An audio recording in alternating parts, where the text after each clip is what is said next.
Hello guys, कैसे हैं आप सभी का स्वागत करता हूं मैं क्वालिटी स्टडी में। गाइस, आज हम पढ़ेंगे सॉइल मैकेनिक्स के पार्ट 2 के बारे में। कल हम बात कर चुके थे सॉइल मैकेनिक्स का जो हमारा पार्ट 1 था उसके बारे में, जहां पे हमने पढ़ा था कैसे हमारी सॉइल फॉर्म होती है, कैसे उसकी वीदरिंग होती है, ट्रांसपोर्टेशन होता है, और साथ ही हम पढ़ चुके थे अपने 3 फेज डायग्राम के बारे में। तो गाइस, आज हम जो पढ़ने वाले हैं वो क्या है, वो है हमारा इंडेक्स प्रॉपर्टीज ऑफ सॉइल। तो चलिए गाइस, शुरू करते हैं।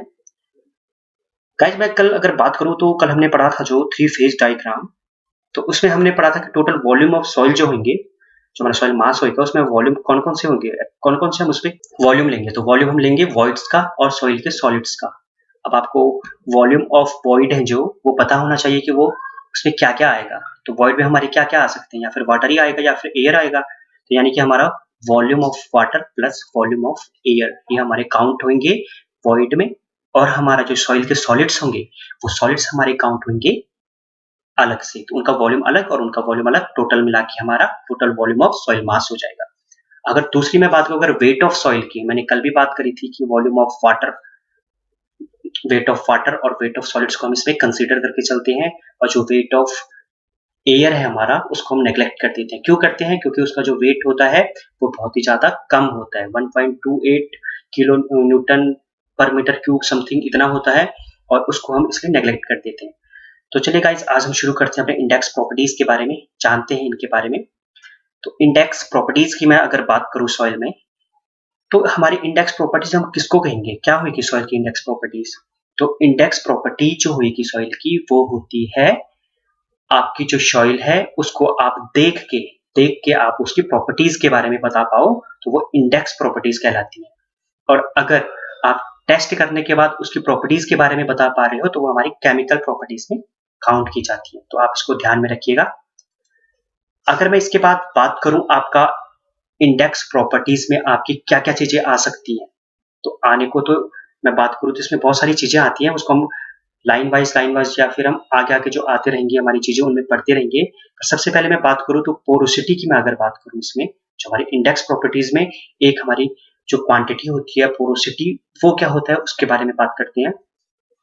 पोरोसिटी से आप समझ सकते हैं कि हमारे जो कोई सॉइल का सैंपल था, सॉइल के सैंपल में हमारा जो उसके अंदर वॉइड थे प्रेजेंट उसके, तो उसको कितने पोरस हैं, कितने खाली जगह है उसके अंदर, हमारे सॉइल सॉलिड के अंदर, उसको हम कहेंगे पोरोसिटी। और वो हमारा होता है रेशियो, हमारा जो वॉल्यूम ऑफ वॉइड है, यानी कि जो हमारा वाटर भी हो सकता है और साथ ही हमारा एयर भी हो सकता है, उसको डिवाइड कर दो आप टोटल जो हमारा वॉल्यूम होएगा सॉइल मास का, टोटल वॉल्यूम हमारे सॉइल मास का, यानी कि पोरोसिटी जो होगी हमारी volume of void divide by volume of total soil मास होएगा।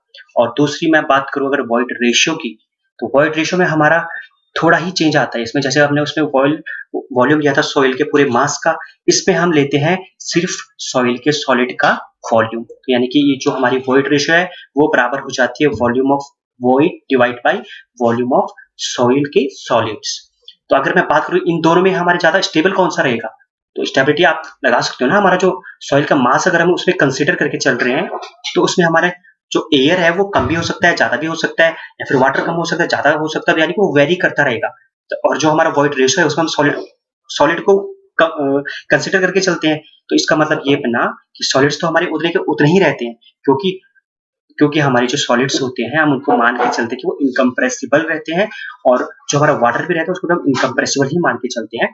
तो आप इससे आप जान सकते हो ना, इससे बता सकते हो ना कि जो हमारे सॉलिड्स होंगे तो वो ज्यादा स्टेबल रहेंगे, उनमें कोई चेंजेस नहीं आने वाले। तो इसका मतलब ये बना कि हमारी जो वॉइड रेशियो होगा वो हमारा स्टेबल रहने वाला है एज कंपेयर टू पोरोसिटी। तो ज्यादा स्टेबल रहेगा हमारा वॉइड रेशियो।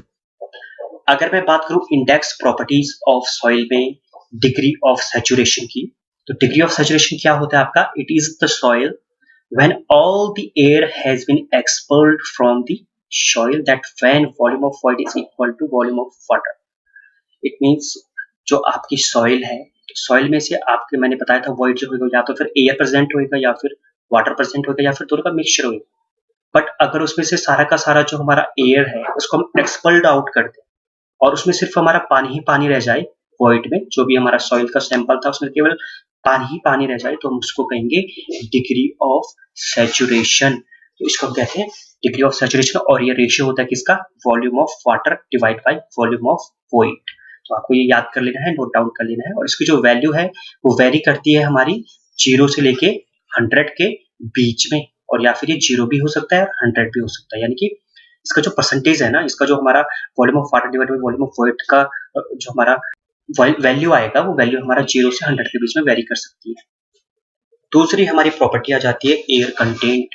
तो एयर कंटेंट के बारे में अगर मैं बात करूं तो ये हमारा रेशियो होता है वॉल्यूम ऑफ एयर का और हमारे वॉल्यूम ऑफ वॉइड का। यानी कि जो एयर कंटेंट हो गया हमारा, it is the ratio of volume of air divide by volume of voids. Guys, आपको एक रिलेशनशिप याद रखना है जो हमारे एयर कंटेंट और डिग्री ऑफ सैचुरेशन के बीच में बनता है। अभी हमने पीछे पढ़ा था ना, ये एयर कंटेंट हो गया और डिग्री ऑफ सैचुरेशन हो गया। इन दोनों के बीच में जो रिलेशन बनता है हमारे, वो होता है air content plus degree of saturation is equal to 1।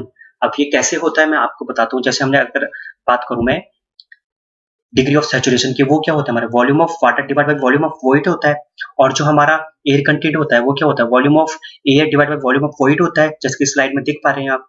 तो अगर मैं इन दोनों को जोड़ दूं, इन दोनों को मैं अगर ऐड कर दूं, तो क्या बन रहा है हमारे पास, तो volume of void divide by volume of void निकल के आ रहा है, क्योंकि volume of air plus volume of void क्या होता है, volume of air plus volume of water क्या बना हमारा, वॉल्यूम ऑफ वॉइड। और ये volume of void divide by volume of void करेंगे तो इज इक्वल टू 1 आएगा।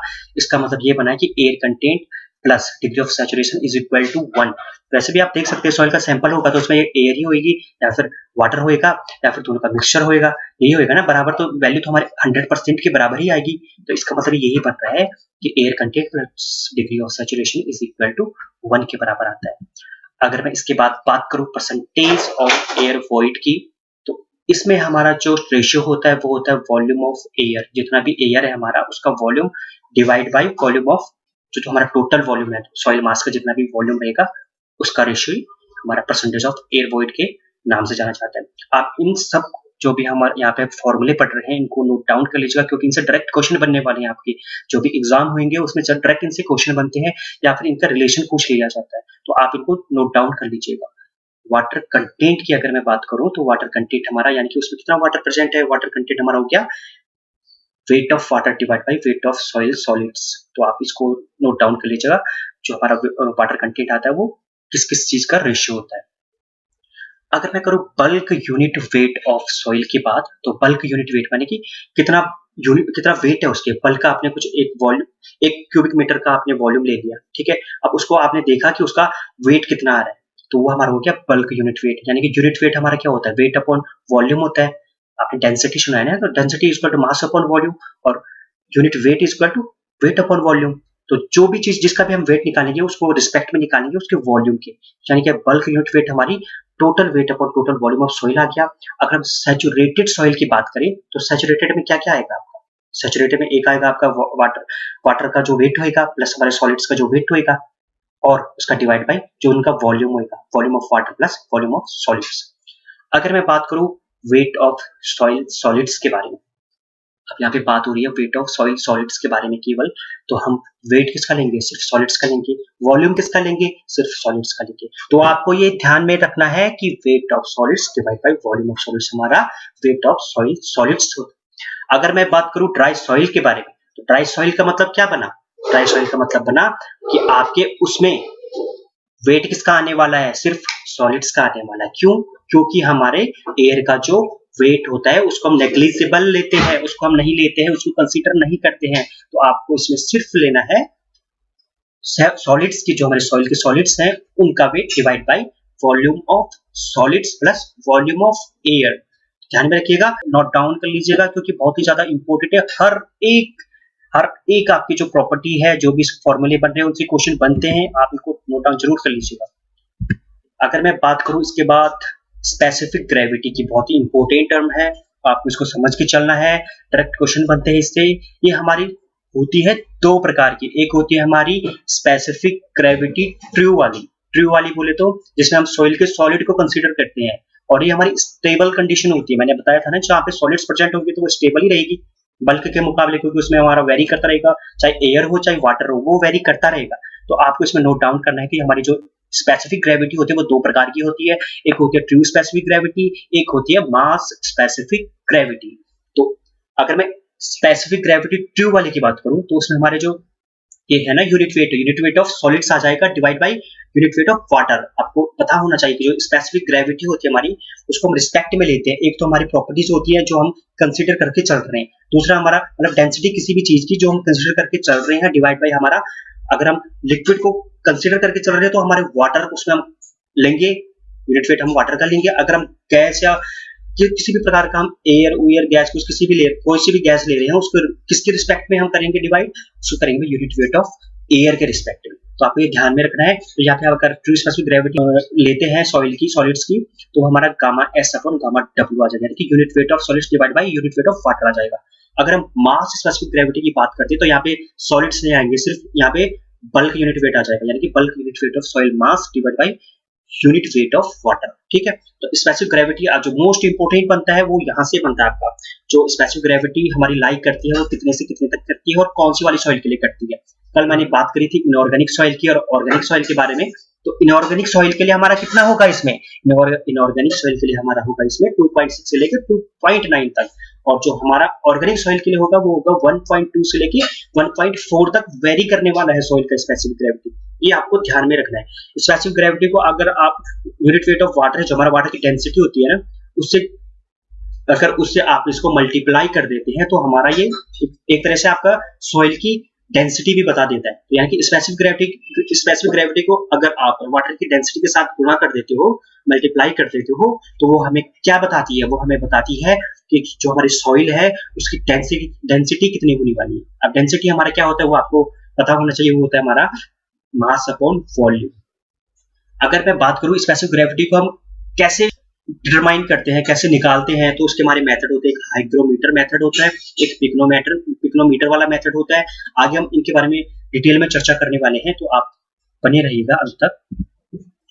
अगर मैं बात करूं एक हमारी प्रॉपर्टीज है, इंडेक्स प्रॉपर्टी, जिसका नाम है सबमर्ज्ड यूनिट वेट। अगर मैं सबमर्ज्ड यूनिट वेट की बात करूं तो ये इससे आप क्या समझते हो, जैसे सबमर्ज्ड यानी कि वाटर की बात हो रही है, वाटर में सबमर्ज्ड किसमें होगा, वाटर नहीं होगा। तो हमारा सॉइल का सैंपल है, हमने उसको वाटर में डाल दिया, तो वाटर में जैसे हमने डाला, कुछ भी चीज आप अगर वाटर में डालते हो तो उसमें अपथ्रस्ट फोर्स लगता है, पानी ऊपर को फोर्स लगाता है उसमें, जिसको हम क्या कहते हैं, जिसको हम बायोंसी फोर्स कहते हैं। ठीक है, तो उसको जैसे हमने उसको उसमें रखा, पानी के ऊपर, पानी के अंदर डाला, तो उस पे ऊपर नीचे से भी फोर्स लगेगा, यानी कि उसका जो वेट होएगा, जो हमारा मिट्टी का जो वेट होएगा, तो वो हमारी थोड़ी हल्की महसूस होएगी ना। वो जैसे आप भी पानी के अंदर जाओ कभी, तो पानी आपको ऊपर की ओर फोर्स लगाते तो आपको हल्का हल्का सा महसूस होता है ना। उसी प्रकार हम बात कर रहे हैं यहाँ पे सॉइल के सॉलिड्स के बारे में, तो उनका वेट भी वहां पे कम हो जाता है। तो वो कितना कम होएगा, जितना हमारा वाटर का वेट होएगा, यूनिट वेट होएगा, यानी कि जितने हमारा सैचुरेटेड यूनिट वेट, अभी हमने बात करी थी पीछे, सैचुरेटेड यूनिट वेट होता क्या है, उसमें से आप यूनिट वेट ऑफ वाटर को अगर माइनस कर देते हो तो हमारा सबमर्ज्ड यूनिट वेट बन जाता है। तो आपको ये नोट डाउन कर लेना है कि सबमर्ज्ड यूनिट वेट हमारा होता क्या है। अगर मैं बात करूं सैचुरेटेड यूनिट वेट की, तो आपको सैचुरेटेड यूनिट वेट मैंने पीछे भी बताया था ना, अभी volume of water divide by volume of fluids, तो ये सैचुरेटेड यूनिट वेट वही है। तो आपको ये नोट डाउन कर लेना है, ठीक है, ओके। तो गाइस आज के लिए मैं इस लेक्चर में इतना ही रखता हूँ। आई होप आपको ये बातें समझ में आई होंगी। अगर नहीं आई हो कोई भी बातें कहीं पे भी, तो आप कमेंट बॉक्स में लिख दीजिएगा, मैं उसका रिप्लाई जरूर करूंगा। और गाइस कल हम बात करने वाले हैं हमारे इंपोर्टेंट जो रिलेशनशिप बनते हैं फॉर्मूलाज के, जो भी हमारे इंडेक्स प्रॉपर्टीज में हमने फॉर्मूला पढ़े हैं, इनको कंपाइल करके कंबाइन करके हमारे रिलेशनशिप बनते हैं, इनमें कुछ इंपोर्टेंट बनते हैं वो फॉर्मूले, उनके बारे में डिस्कस करने वाले और क्वेश्चन भी उसमें देखेंगे किस प्रकार के बनते हैं। तो आज के लिए गाइस इतना ही, कल आपसे फिर मुलाकात होगी। धन्यवाद।